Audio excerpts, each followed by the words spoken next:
I'm Aria, a 38-year-old housewife. I live with my husband, Aaron, who is 2 years older, and our high school daughter, Jessica. We had been living in an apartment for a long time, but 5 years ago, we built a house and moved to the town we live in now. Having achieved my dream of owning a home, surrounded by a loving husband and a sweet daughter, I was spending my days full of happiness. However, I had one concern. It was about our neighborly relationships. A middle-aged woman named Stephanie, who lived next door, loved gossiping about others. Gossip lovers exist everywhere, but she was clearly excessive. Desperate to know about other families' affairs, thanks to her, my family got caught in a terrifying trouble. Stephanie, who appeared to be around 50, had been living in this town since childhood. She knew everything about who lived where, who married whom, and when children were born in the neighborhood. She loved to chat and immediately started talking to me when we had just moved in, asking where we came from. I was happy to have someone friendly when we didn't know anyone else, and she would give us small gifts and take care of us. So at first, I had a good impression of her. I thought it was nice to have a kind neighbor. But over time, I started finding her behavior annoying. Stephanie seemed to be obsessed with our family's affairs, prying into even private matters. Questions like whether my daughter had a boyfriend could be laughed off, but when she asked about our savings and my husband's salary, I was taken aback. When I said I don't like to answer about money, she pursed her lips and said, "Why so secretive between neighbors?" No matter how much she sulked, I kept silent. It's incredibly inappropriate to ask someone directly about their savings. Additionally, there was another reason I didn't want to share secrets with her. Not only did she ask questions, but she would also spread the information she got from me to others immediately. I was shocked multiple times when things I told only her spread throughout the neighborhood in no time. And yet, she never talked about herself. The only thing I knew was that her husband was so busy he was rarely home. The rest of her private life remained a mystery. It's unfair how she wants to know everything about others but reveals nothing about herself.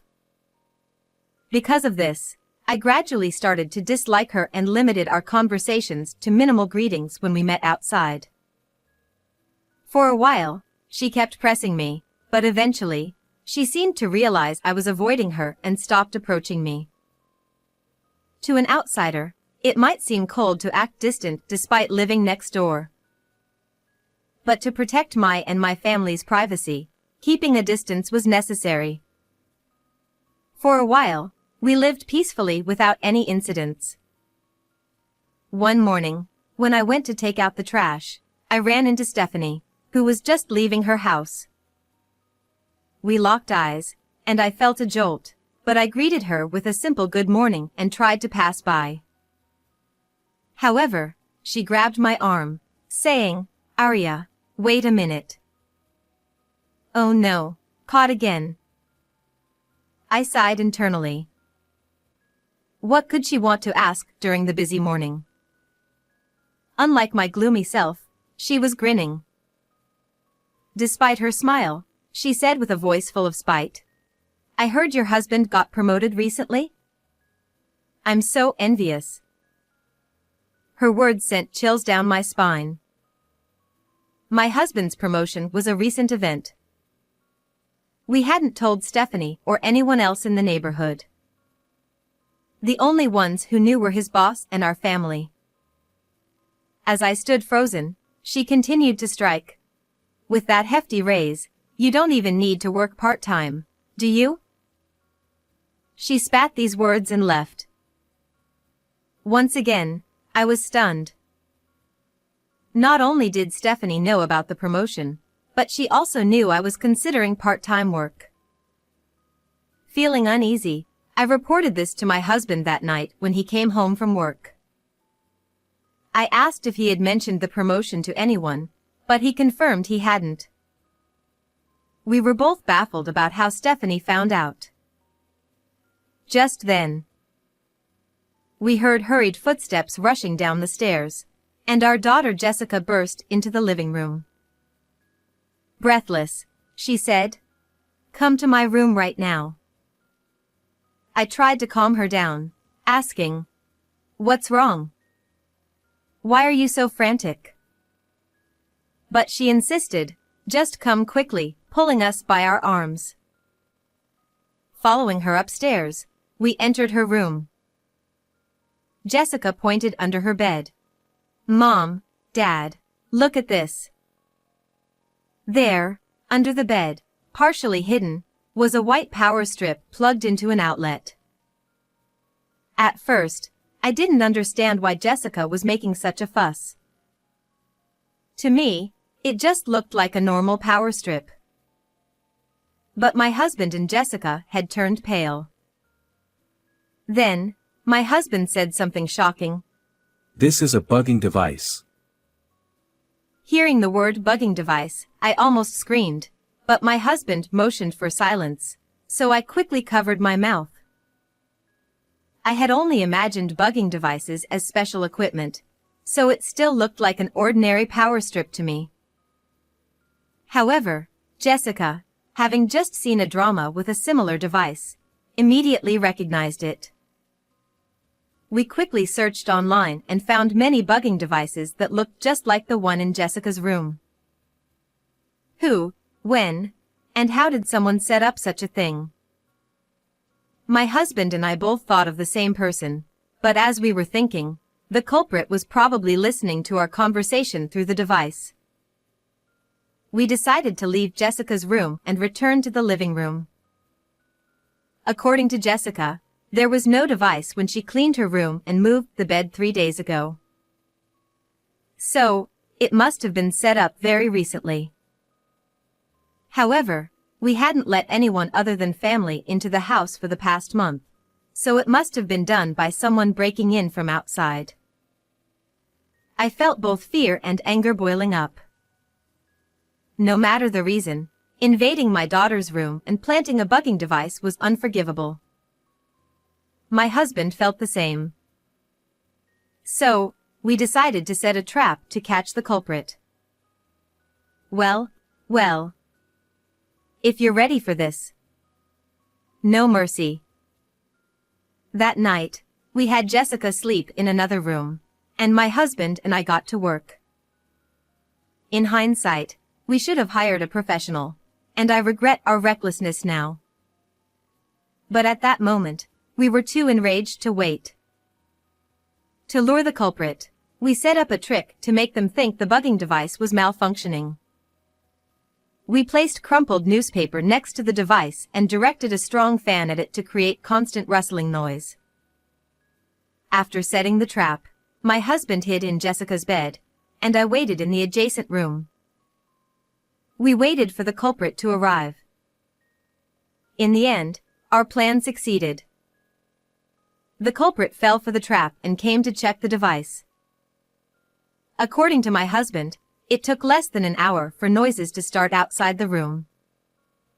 He jumped out of the bed and opened the curtains to see a man standing on the balcony.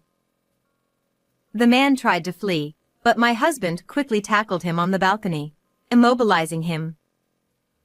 When my husband turned on the flashlight to see the man's face, he was shocked.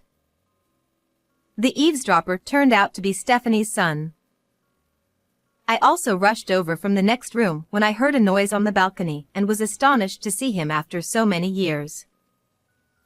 Stephanie had always said her son was brilliant, went to university out of the prefecture after high school, and landed a job at a top-tier company.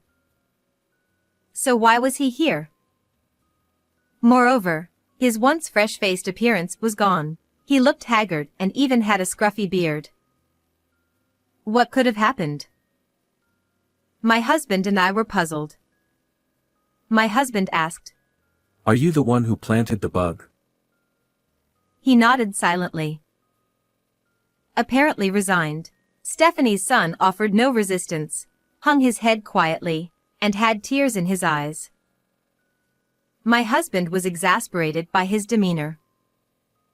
If you're going to cry, why did you try to bug our house?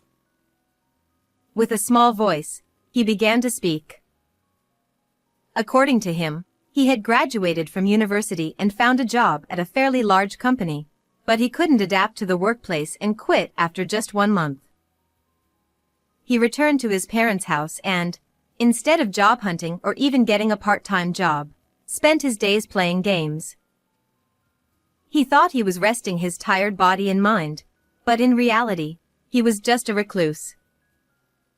He stayed home all day and only went out late at night, so my husband and I had no idea he was living next door.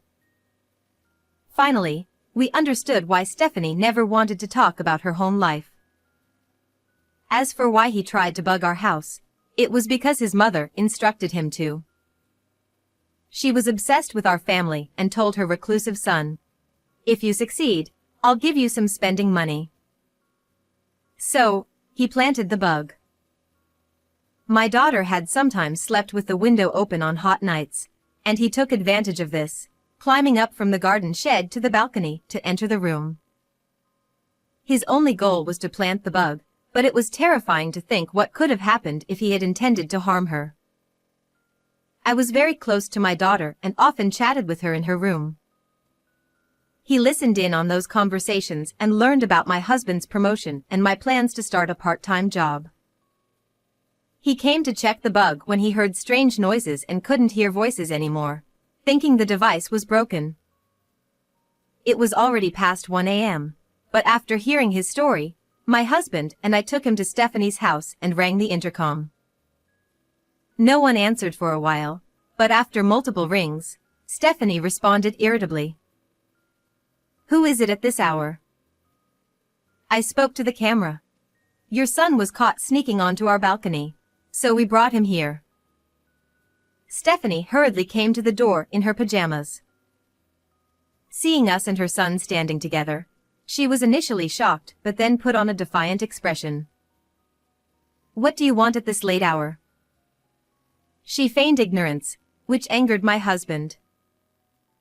Your son planted a bug in our daughter's room.